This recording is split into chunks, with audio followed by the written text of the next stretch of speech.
এই Harry Potter মতো দেখতে ছেলেটা হতে পারে এই বছর পর্তুগালের Trump card. Yes, I am talking about Joao নাভাস। Joao নাভাস হলো লুইস এনরিকের পিএসজির সবচেয়ে স্পেশাল প্লেয়ার। জোয়াও নাভাসের সবচেয়ে বড় স্কিল হলো তার পজিশন মেনটেন করা। আশরাফ হাকিমি যখন রাইট ব্যাক থেকে ইনভার্ট করে উপরের দিকে যায়, তখন জোয়াও নাভাস ইজ দ্য ওয়ান যে রাইট ব্যাকের পজিশনটা হোল্ড করে। আর পর্তুগাল সবসময় ডিফেন্সিভ ট্রানজিশনে বড় সড়ে স্ট্রাগল করে আসছে, কারণ যখন তারা বল লুজ করে সেখান থেকে তারা গোল কনসিড করে। এই জায়গায় জোয়াও নাভাস মিডফিল্ড থেকে তার যে বল উইনিং মেন্টালিটি আছে এবং প্রেসিং মেন্টালিটি আছে সেটাকে কাজে লাগায়া এবং তার যে পজিশনিং আছে সেটাকে কাজে লাগিয়ে সে ফুল ব্যাকদের অ্যাটাকিং স্টাইলকে যতটা ভালো রাখতে পারবে ততটা ভালো সে ডিফেন্সিভ কন্ট্রিবিউট রাখতে পারে।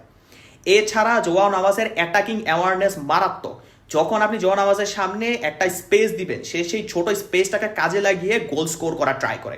আমরা দেখেছি সেট পিসগুলোতে যখন ম্যাচে লম্বা লম্বা লোকগুলো হেড নেওয়ার জন্য সামনে যাচ্ছে, তাদেরকে মার্ক করে রাখা হচ্ছে, তখন এই টিন্নুসাই এই বাচ্চা ছেলেটা যে গোল স্কোর করতেছে, কারণ তাকে কেউ মার্ক করে না, সে সেই ছোট স্পেসটাকে কাজে লাগাইয়া যা হেড দেয় আর হেড দিয়ে গোল স্কোর করে।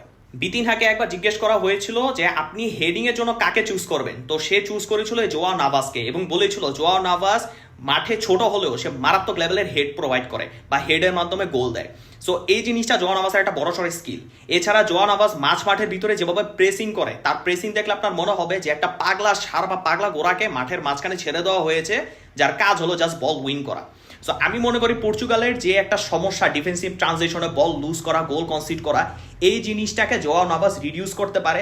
আর ইনফ্যাক্ট জোয়াও নাভাস ক্রুশাল মুভমেন্টে পর্তুগালের সবচেয়ে ট্রাম্প কার্ড হিসাবে কাজ করতে পারে বা সবচেয়ে ইম্পর্টেন্ট প্লেয়ার হিসাবে কাজ করতে পারে।